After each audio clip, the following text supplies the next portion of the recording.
Masallık madaniyat бүгінгі күндө элдин башын тумандатып жаткан мезгил. Бул мультимедиалар, информациялык технологиялардын заманы.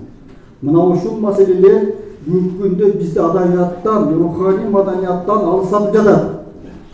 Биз өзүбүздүн тарыхыбызга, маданиятыбызга кайла турган мезгилге келип отурабыз.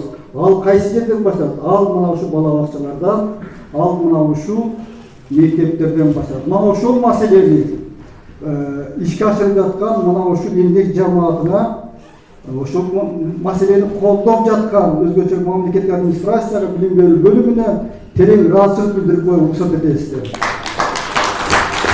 Адабият деген, адабияттын теориясы деген бул өзүнчө маселе. Бирок ошол адабият руханий байлык, адамдардын мээримин, адамдардын сезимин, адамдардын бири-бирине болгон жардам берүү ойлорун, сезимдерин ойготуучу бул искусство болуп эсептелинет. Ошол искусствону жаратуучулар, ошол искусствону ишке ашыруучулар мына ушул Алдоңун Ашыралиевич.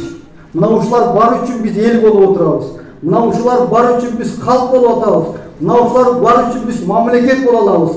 Болбосо биз мамлекет боло албайбыз. Ошондуктан Алдоңун Ашыралиев сиз жөнүндө, сиздин эмгектериңиз жөнүндө, анын илимий багыттары, анын теориялык багыттары, анын тарыхый багыттары бул биз Кудай кааласа өзүбүздүн окуу жайда сөз кылабыз деп биз ишендирип кете алабыз.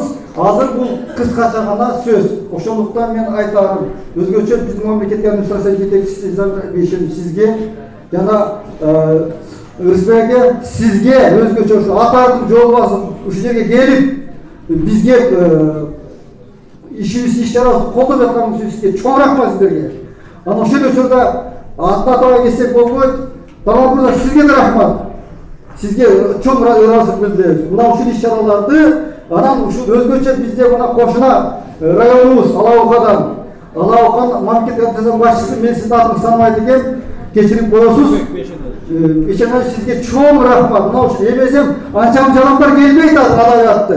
Мен бир 2 ай айтып берип коем, ушунча болуп калды.